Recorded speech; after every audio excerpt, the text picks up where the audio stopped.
प्रदीप कुमार पांडे जी, कानपुर से। श्री हरिवंश महाराज जी, मन की चाल क्या है या गति क्या है? ये मन चाहता क्या है आगे? तीन गुण हैं। जैसे बिजली के तार नहीं होते तो उसी से बिजली दौड़ती है, ऐसे तीन गुणों में मन दौड़ता है, सतोगुण, रजोगुण, तमोगुण। जब हमारा भोजन सात्विक होगा, हमारा संग सात्विक होगा, तो हमारा सतोगुण बढ़ेगा, और जब सतोगुण बढ़ेगा तो मन की लाइन भगवान की तरफ होने लगेगी। अच्छे विचार, दया, दूसरों का उपकार करना, ये और जब रजोगुण और तमोगुण बढ़ेगा तो भोग, धन कैसे प्राप्त हो, हिंसात्मक प्रवृत्तियां, प्रमाद प्रवृत्तियां, व्यसन, इनमें मन भागता है। तीन गुणों के अनुसार ही मन चलता है। तो हमको चाहिए पहले सतोगुण लाना। अब आजकल भोजन में दुनिया की चीजें जो पा रहे हो, ये घोर रजोगुण तमोगुण प्रकट करने वाला है। प्याज लहसुन पाना, शराब पीना, मांस खाना, अंडा खाना, ये तो घोर राक्षसी भोजन है। लेकिन अगर ये भी छोड़ दो तो आजकल जो बाजार का भोजन है वो रजोगुण पैदा करता है। रजोगुण पैदा करेगा तो मन चंचल रहेगा, वो विषयों में जाएगा, और मन विषयों में जाएगा तो आपसे विषय क्रिया बनेगी, और विषय क्रिया बनेगी तो पाप, और पाप होगा तो अशांति, चिंता, भय, उद्वेग, ये प्राप्त होगा।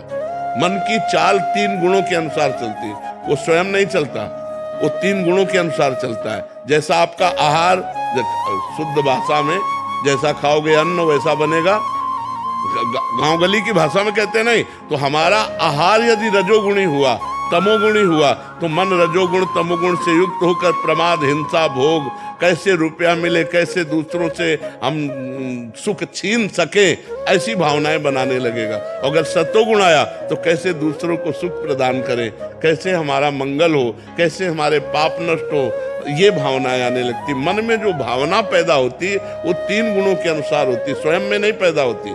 स्वयं में मन इंद्रियाणाम मनश्चास्मि, भगवान ने गीता में कहा इंद्रियों में मन मैं हूं, भगवान ने कहा है ना, तो स्वयं में भगवत स्वरूप है। लेकिन इन तीन गुणों के प्रभाव से जो गुण अधिक पड़ गया वैसे ही मन चल पड़ता है, वैसे संकल्प विकल्प करता है।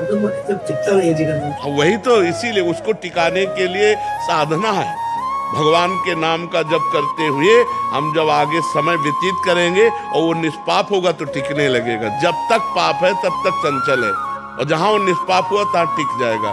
इसे वैराग्य और अभ्यास के द्वारा टिकाया जाए। वैराग्य शब्द से किसको परिचय?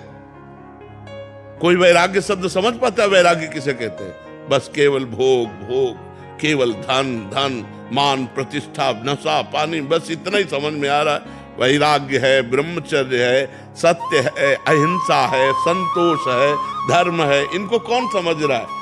कौन शास्त्रीय बात बच्चा मानने के लिए तैयार होगा? और जो तैयार है उनका जीवन पवित्र हो रहा है, नहीं तो भ्रष्ट होते चले जा रहे, नष्ट होते चले जा रहे। तुम्हें बचा सकता है तो अध्यात्म बचा सकता है। बोलो, जिस माँ ने हमको दूध पिलाया, जिस माँ ने हमारा पालन पोषण किया, उसी माँ और पिता को हम वृद्धावस्था में अनाथ आश्रम छोड़ आते हैं या उनको निकाल देते हैं, ये कौन सा धर्म है? अब उनको जरूरत है तुम्हारी, पैसे की जरूरत नहीं, तुम्हारे प्यार की जरूरत है। जैसे छोटे बच्चे को माँ के प्यार की जरूरत है, ऐसे बूढ़ी माँ को बच्चे के प्यार की जरूरत है। लोग त्याग कर देते हैं, लोग अनाथ आश्रम छोड़ आते हैं, लोग उनको पीटते हैं, उनको कष्ट देते हैं। ये क्या है?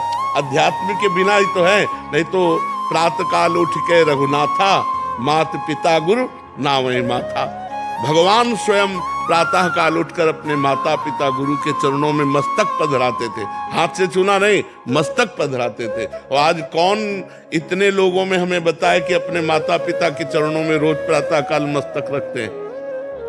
हमारे पूज्य हैं, हमारे पिता हैं, हमारी माँ है, हमें रोज प्रातः काल उनकी वंदना करनी चाहिए। कौन करता है? अगर कोई करता है तो अध्यात्म से जुड़ा है, संतों से जुड़ा है, वही करता है। नहीं, कौन करता है? माता पिता को ऐसी हे दृष्टि से देखा जाता है। अब जैसे बूढ़े हो गए, अब शरीर शिथिल हो गया, अब मलमूत्र कंट्रोल में नहीं है, बिस्तर में हो गया, अब उनको बहू और बेटे त्यागना ही चाहेंगे, सेवा नहीं करना चाहेंगे। अगर कोई करता है तो अध्यात्मवान होगा, तभी वो अपने माता पिता का मल धो सकता है, नहीं तो नहीं धो सकता। तो इसलिए अध्यात्म जरूरी है कि आपको क्या करना चाहिए, क्या नहीं करना चाहिए, ये ज्ञान आपका मंगल कैसे होगा, आपको शांति कैसे मिलेगी, आपको आनंद कैसे मिलेगा, वो पाप से नहीं मिलेगा, वो धर्म से मिलेगा, वो पुण्य से मिलेगा। तो जो हमारा मन चंचल हो रहा है उसे हम बार बार नाम में लगाएं तो टिकने लगेगा।